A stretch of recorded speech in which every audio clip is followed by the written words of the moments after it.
Hey, so one of the things that I will forever be grateful to this project for was that it forced me to fall in love with Greene and Greene, the two brothers that really put West Coast craftsman architecture on the map. And I'm standing right in front of one of their finest small houses.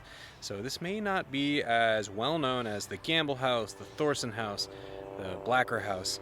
It's only 1,500 square feet, just a little bit larger than my house. But this one, the Samuel Merrill House, has all of the hallmarks that make Greene & Greene houses great.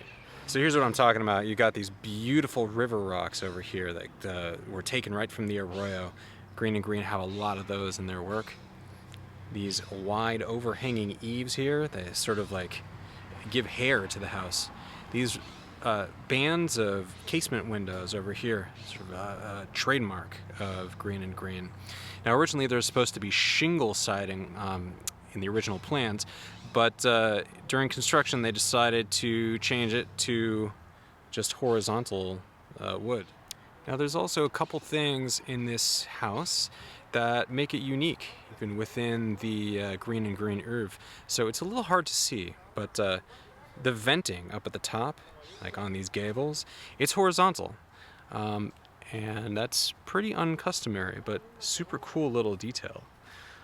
There's also, if you notice, this is really like a wide terrace. In a lot of Greene & Greene's work, you do have like a porch out front that's covered, but that isn't here. It's a raised terrace that's just nice wide open space for sitting and soaking in the sunshine. So a little bit about the client for this house. Samuel Merrill was a law clerk and conservationist, and he came to California in the mid-1880s with his family when he was a young man. And he actually met John Muir, the famous conservationist back then. John Muir actually suggested that Samuel Merrill go to Stanford. Stanford was just starting up. And in fact, Merrill was part of the very first class of Stanford University, I think 1895. Not long after he graduated, he moved with his family down to Southern California and became a rancher in La Crescenta and grew a lot of fruit trees, citrus and apples and stuff. After their time in La Crescenta, Merrill and his wife moved to Pasadena in 1908, and they bought the property that we're looking at because the lot had a bunch of fruit trees planted on it already. It reminded him of his former profession. So when he hired the Greene brothers, it was actually a really interesting time in the Greene brothers' history. Charles Greene had gone to England in 1910, and Charles was getting sort of tired of smaller commissions. And keep in mind, this was the couple years after he built the Gamble House. So they had already had experience making what they called ultimate bungalows, where they have control over every single little detail, and they have the money and the space and the time to make everything harmonized, design their own furniture and fixtures and stuff.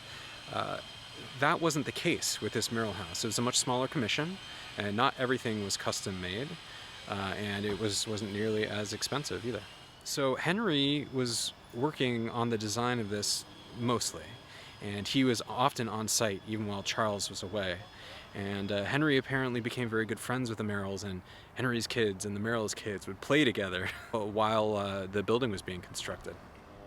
Now, Samuel Merrill was a law clerk in Los Angeles for nearly 3 decades, but he was also an active conservationist. He was the keeper of trails for a few trails in the Altadena area. In fact, he died just a few days after there was a fire that was happening on one of the trails he was managing, and he went up to help put it out. He was like in his upper 70s, I think, at the time, and it was just too much for him, and he died a few days later. After he passed, the Echo Mountain Trail up in Altadena was renamed the Samuel Merrill Trail in his honor. I passed by that thing so many times when I was growing up in Altadena, and I had no idea who it was named after. So pretty cool. Thanks for doing LA with me.